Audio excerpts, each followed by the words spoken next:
करना चाहिए। अच्छे और बुरे भावों की उत्पत्ति, ये 10 बातें प्रधान होती हैं। आपके अंदर अच्छे भाव आ रहे हैं या बुरे भाव आ रहे हैं, तो उनमें 10 बातें प्रधान हैं। पहला, स्थान।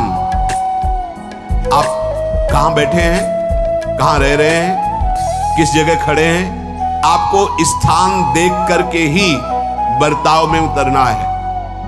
जैसे मंदिरालय है, आप वहां खड़े होंगे तो तमोगुण अपने आप बढ़ने लगेगा, आसुरी प्रवृत्ति बढ़ने लगेगी। ऐसे ऐसे जिस स्थान पर खड़े होने से, देखने से, बात करने से हमारी वृत्ति बिगड़ रही, उस स्थान का तत्काल त्याग कर देना चाहिए, वहां से हट जाना चाहिए। पहला है स्थान।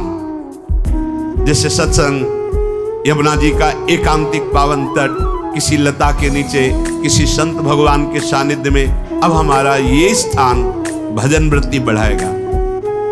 उस व्यक्ति का घर जिसके पास जाने से वासनाएं बढ़ रही, उस स्थान में जहां दृश्य देखने से हमारे अंदर गंदी बातें आ रही, पहला है स्थान।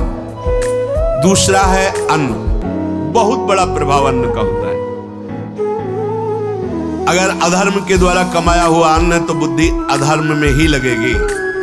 यदि भोजन पकाते समय, रसोई रांधते समय आप विकारात्मक चिंतन कर रहे हैं, तो कोई भी प्रसाद पाए उसके अंदर विकार जागृत हो जाएगा।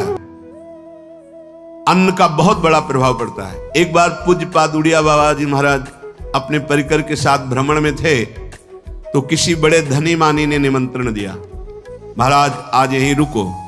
तो बाबा ने कहा हम लोग गांव के अंदर नहीं रुकते, तो बाहर कोई वृक्षों का समुदाय, जंगल जैसा, तो उसमें वहां रुके, पर भोजन उनकी तरफ से, भोजन सबने पाया।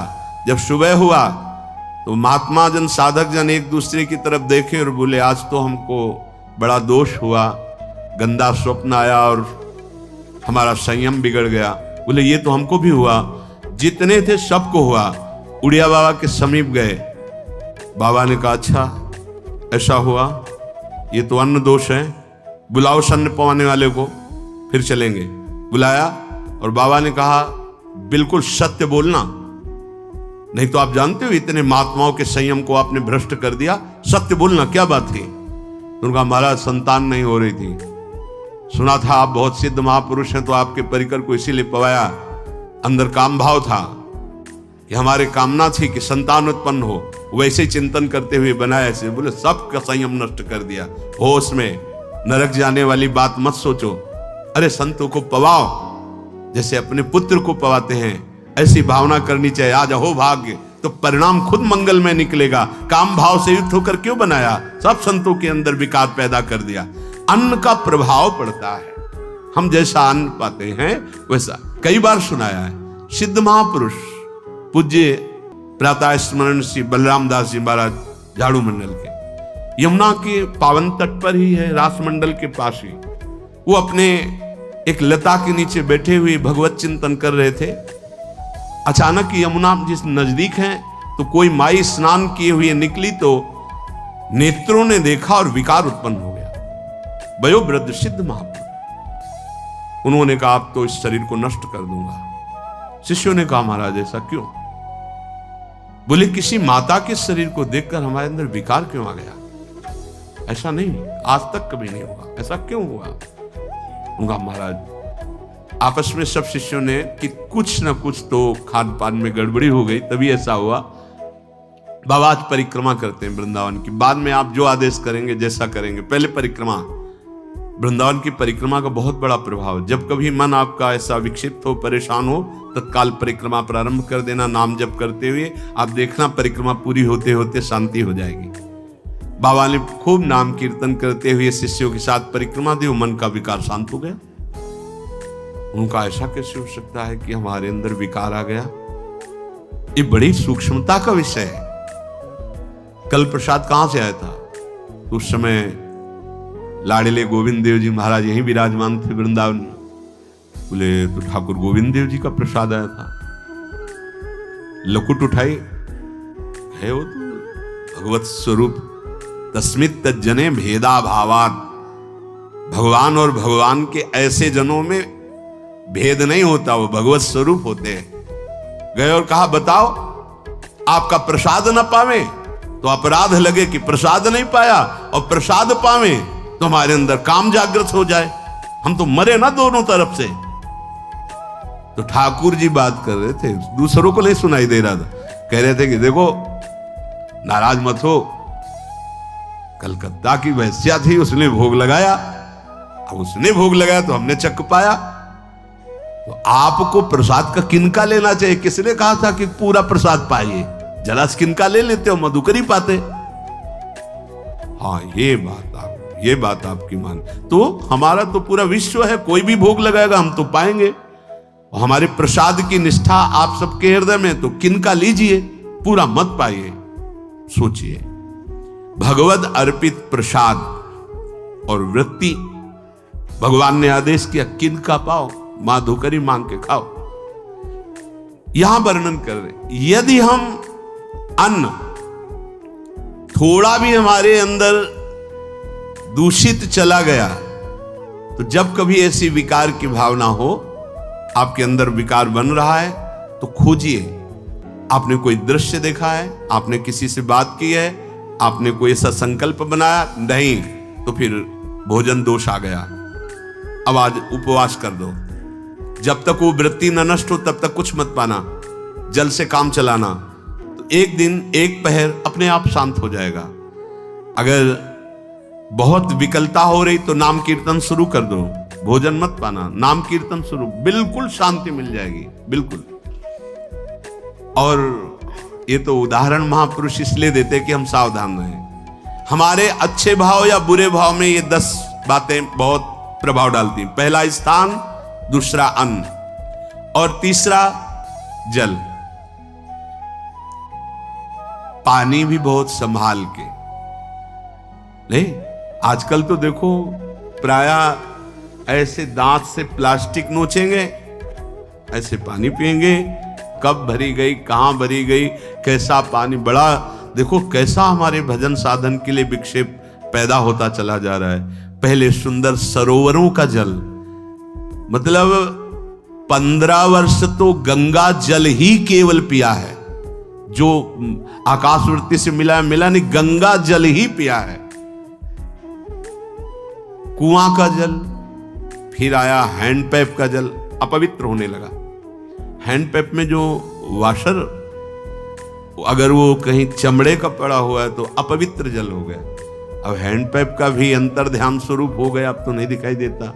अब रह गया है मोटर से निकले और फिल्टर में जाए, वो मशीन जो फिल्टर करती पानी को, आरओ, उससे। अब वो जिनके पास है तो है, नहीं तो परिक्रमा लगाया हो, आपको पानी पीने को नहीं मिलेगा। देखो कैसा समय आ गया। भोजन, पहले कोई दगाबाजी भोजन में तो नहीं करता था। गांव में जब जिसके यहां दूध बेचा जाता था ना, उसको बहुत लघु दृष्टि से देखा है, गाय माए एक बराबर होती है, ये दूध बेचता है। 10-5 किलो मठा तो आप ऐसे मांग के ले सकते थे, अगर अड़ोस पड़ोस में वो मठा मिल जाएगा। जब कोई उत्सव होता, फ्री दूध 100-200 500 किलो पूरे गांव के सब दे देते, कोई ऐसे बेचता था। अब दूध नहीं, जब बूढ़े लोग बैठते थे कहते थे पानी बिकेगा आगे चल के। आज पानी बिक रहा है, नहीं बिक रहा, पानी बिक रहा है। हमें लगता है सबको ही पैसे से ही पानी है, वो बोतलें नीली नीली नहीं, इतनी बड़ी बड़ी बिकती, उन्हीं से पानी पिया जा रहा है। आगे और समय जल का प्रभाव पड़ता है।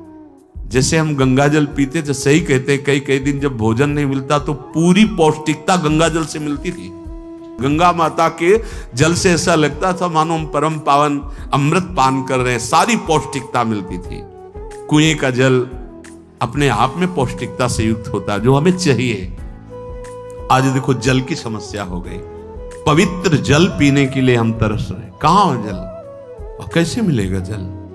या तो आप पैसे वाले हो तो आप खरीद करके पीजिए, नहीं तो अब वो जल नहीं रह गया कि कुएं से निकाला पी लिया या सरोवर से पी लिया, या कैसा दुर्भाग्य है। जल का बहुत बड़ा योग है साधना में। जैसे स्थान का तो परम पावन वृंदावन धाम, अन्न का, तो अब हम भगवत प्रसाद पाते हैं। जल का बहुत बड़ा योग है, आज दूषित होता चला जा रहा है, क्योंकि अब हाथ की बात नहीं रह गई है कि आप सुंदर कुआं से जल लें या सरोवर से जल लें या आप नदी से जल लें।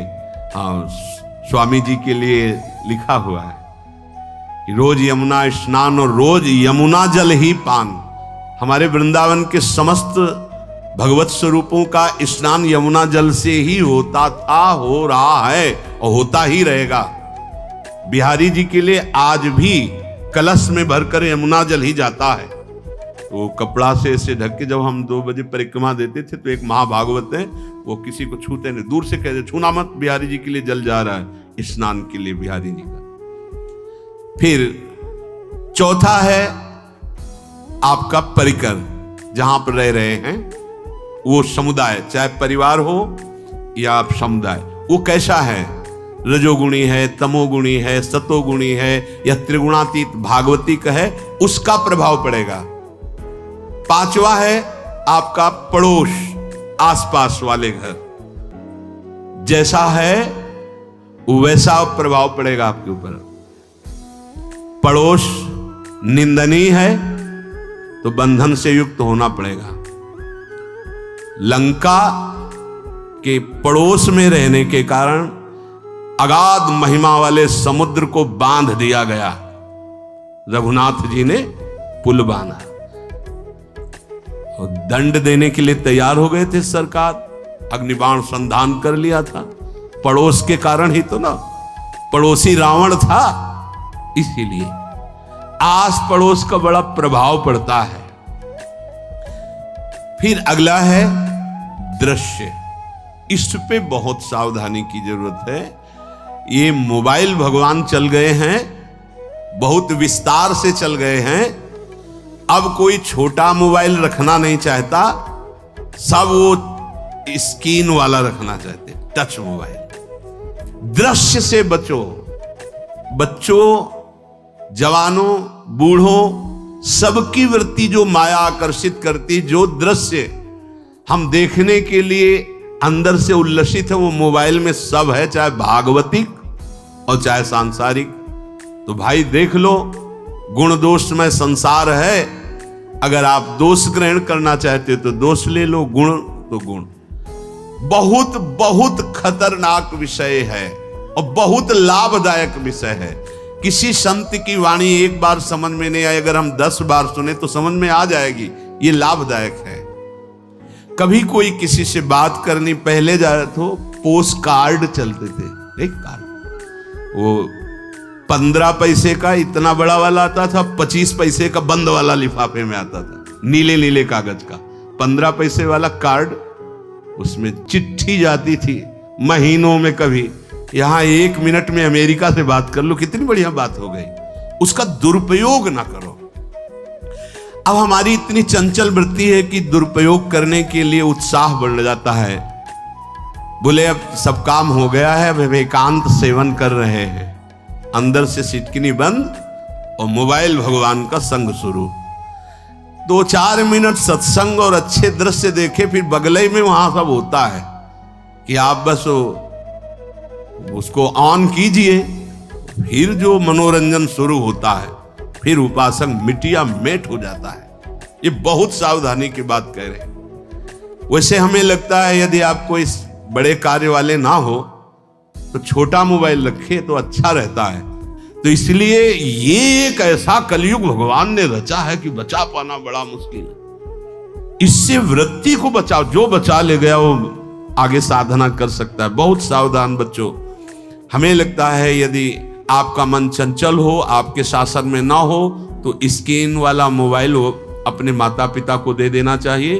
और हम कहते हैं रखो, छोटा वाला रखो, कभी कोई आपत्ति विपत्ति या सूचना देनी हो, बढ़िया काम करता है। जरूरी नहीं है इतना बड़ा लेके चलना।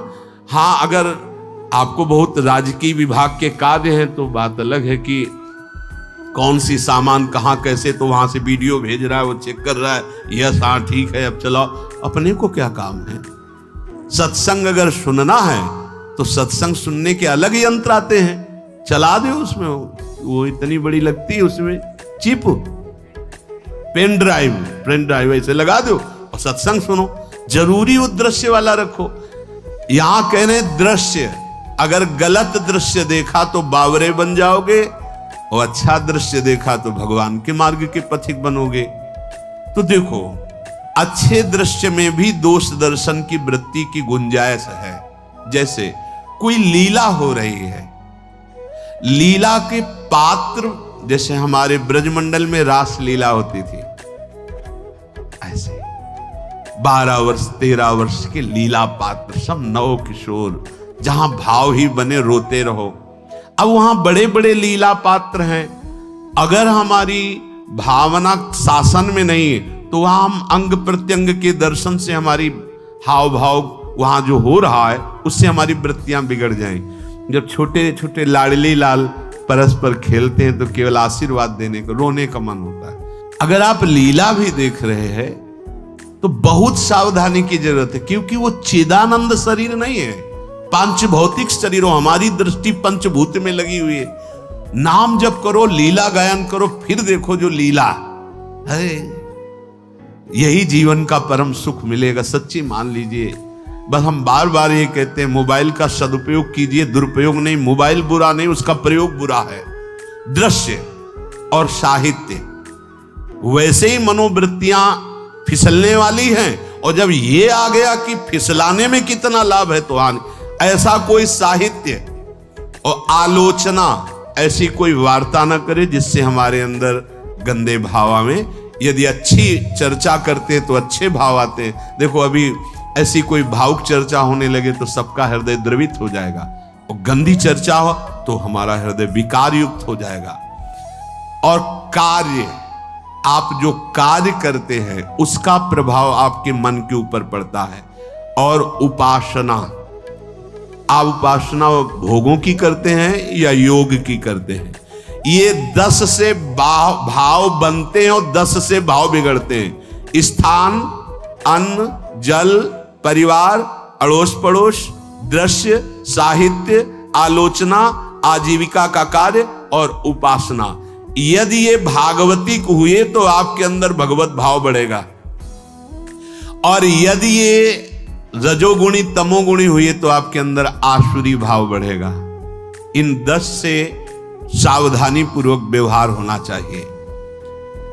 जैसे आस पड़ोस में है तो बड़ी सुविधा है, यहां कोई किसी से मतलब नहीं रखता, बगल वाला कौन रह रहा किसी से मतलब, ये बढ़िया है। ज्यादातर गांव में होता है, अपने यहां ये अच्छा है कि जैसे आप अपने कमरे में गए, किसी से कोई मतलब नहीं है, वैसे ऐसा ही जीवन रखना चाहिए। अड़ोस पर ये ज्यादा जो व्यवहार मित्रता बढ़ाने वाला विषय, ये धाम में नहीं है, वृंदावन में ऐसा नहीं व्यवहार रखना चाहिए। आपके पड़ोस में कौन रख रहा है आपका परिचय नहीं होना चाहिए, कौन कौन रह रहा है आपकी जानकारी नहीं होनी चाहिए। नजर नीची की, अपने कुटिया में गए, अपने ठाकुर जी से मतलब, अपने भजन से मतलब, ना पड़ोसी को कुछ देना चाहिए ना लेना चाहिए। बात समझ लेना कि जैसे आज उत्सव है उनको हम बुलाते हैं, वो हमारे यहाँ, ये व्यवहार यहाँ नहीं है। बनवासी हो, ठाकुर का भोग लगाया, अगर आपको बांटना है तो बाहर निकलो, आधा किलोमीटर दूर ऐसी जगह बांटो जो तुम्हें राधे श्याम दोबारा ना बोले, फिर वो तुम्हें बुलाएगा, फिर वो बैठेगा, फिर प्रपंच की बातें होंगी, निंदा स्तुति की होंगी, फिर बड़ी संगोष्ठी होती है, पता चलता है। क्या फायदा ऐसे जीवन से? आप वनवासी हो, समय एकांत में दीजिए, अपनी कुटिया में बैठिए, नाम जप कीजिए, निकलिए, सत्संग सुनिए, ठाकुर दर्शन कीजिए, परिक्रमा कीजिए, फिर अपनी कुटिया में। ज्यादा व्यवहार में नहीं उतरना चाहिए, ये वनवास है, वृंदावनवास।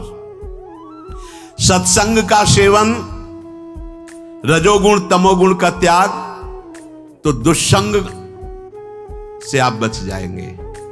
दुष्संग से बचने का मतलब है काम क्रोध मोह स्मृति भ्रंश बुद्धिनाश सर्वनाश कारणत्वात्।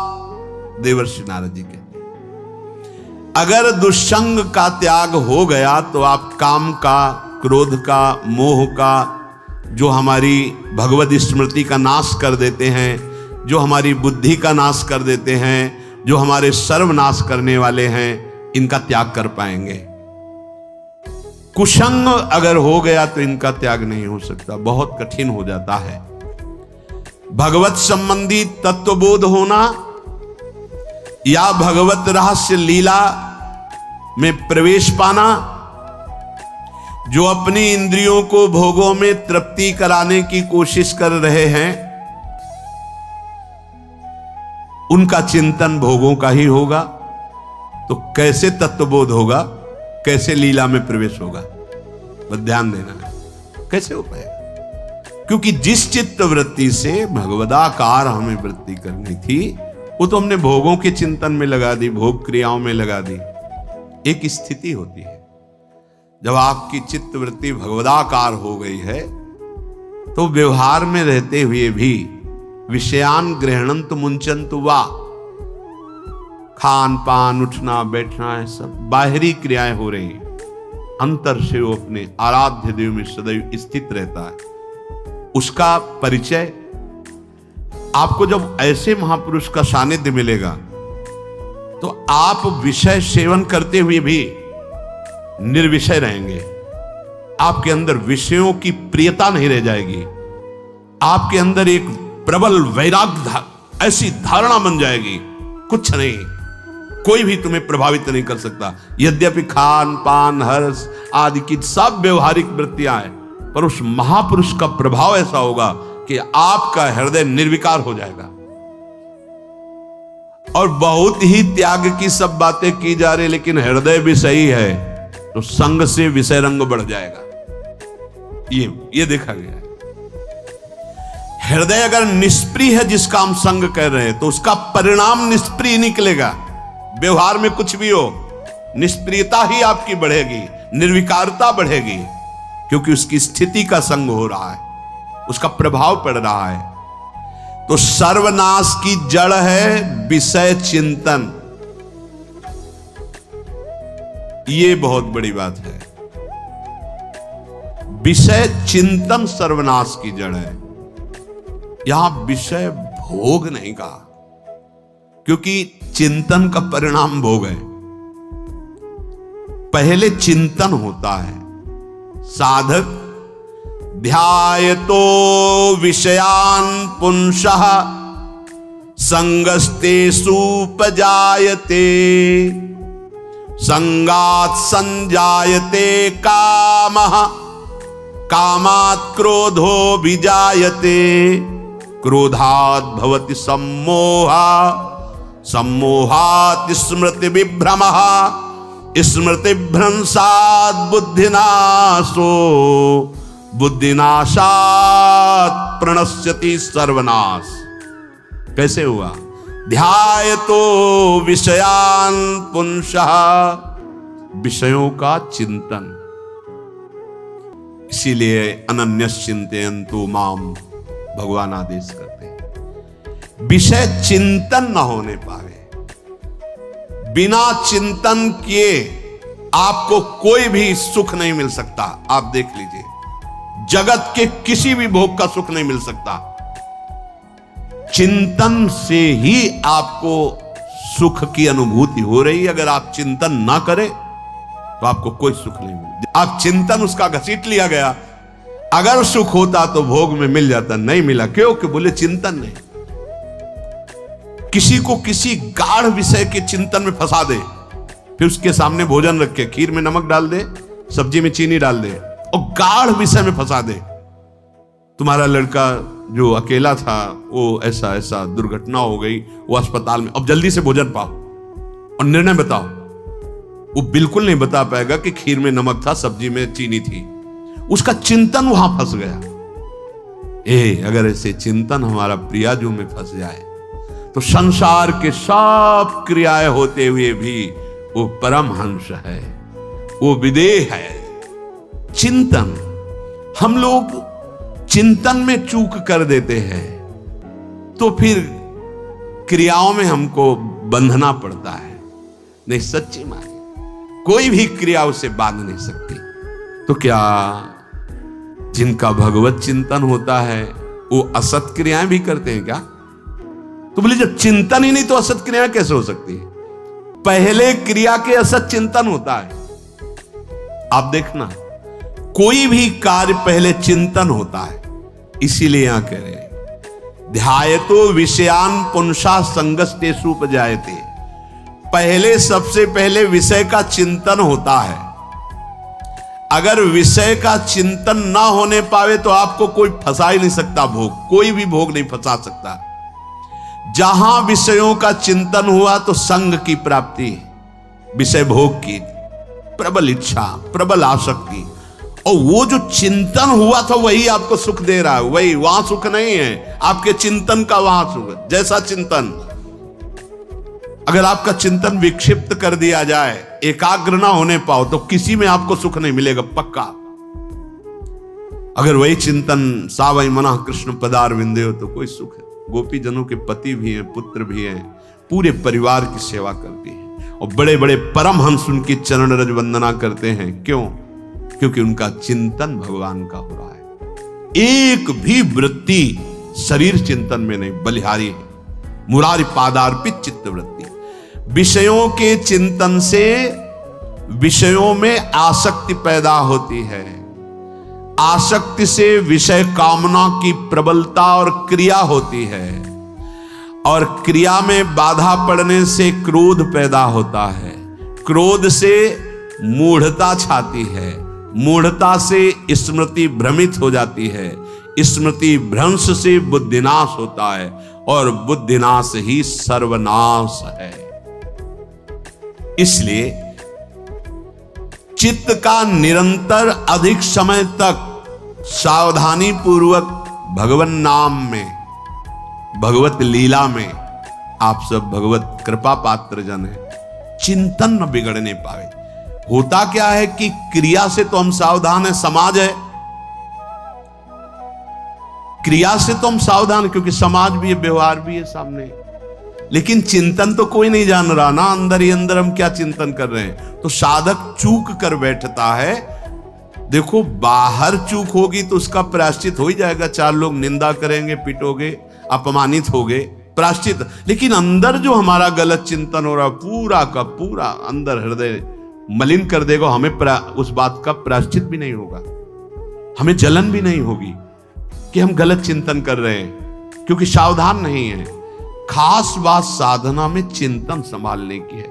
काम क्रोध मोह स्मृति भ्रंश बुद्धिनाश सर्वनाश कारणत्वात्, देवर्षि नारद जी कह रहे हैं। चित्त का जहां अधिक चिंतन होता है वही हमारी तन्मयता बन जाती है, वही हमारा स्वरूप होने लगता है। बोले बहुत कामी पुरुष है, बोले बहुत क्रोधी पुरुष है, बोले बहुत नीच पुरुष है, पूरा संबोधन होने लगा उसके लिए, क्योंकि वो उसी चिंतन से, वैसी क्रियाओं से। अरे बोले तो बड़े भगत हैं, भगवान के स्वरूप है साक्षात। जो हम अधिक चिंतन करते हैं वही क्रियान्वित होता है, जो क्रिया होती, चिंतन होती, वैसे हमारा स्वरूप बन जाता है, वैसे हमारी स्थिति हो जाती है। सांसारिक विषयों और विषयी पुरुषों का शरीर संग, वाणी संग, मन के द्वारा संग, ये आपके अंदर विषय चिंतन बढ़ा देगा, विषय क्रियाओं में लगा देगा। इसलिए बहुत सावधान। विषय में कोई ताकत नहीं है, विषयासक्ति दुर्गति कर देती है। एक बार देवर्षि नारद जी जनक जी से कहा कि आप विदेह राज कैसे है, पत्नी भी है, परिवार भी है, सब वैभव भी है, वो आप एक राजा होते हुए विदेह राज। उनका आज विश्राम कीजिए, कल सुबह चर्चा करेंगे।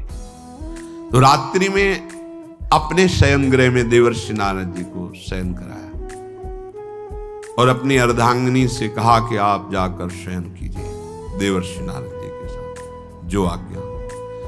अब वहां देवर्षि नारद जी के समीप जब नारद जी ने देखा कोई स्त्री, तो शकिल गए और शकिल गए। वो आज्ञा जैसी हुई थी, जब दीवाल मिली तो दीवाल की तरफ मुंह करके लेटे रहे। अर्धरात्रि में उठी और चली गई। देवर्षि नारद जी सुबह गए और कहा कि ये क्या मजाक था आपका, यदि आपको ऐसा ही व्यवहार करना था तो आप हमसे कह देते तो हम बाहर जाकर शयन करते, आपने ऐसा क्यों किया। क्या हुआ महाराज? जब हम वहां शयन कर रहे थे, कुछ रात्रि व्यतीत होने पर आपकी अर्धांगिनी आई और लेट गई सैया पे, उनको पता नहीं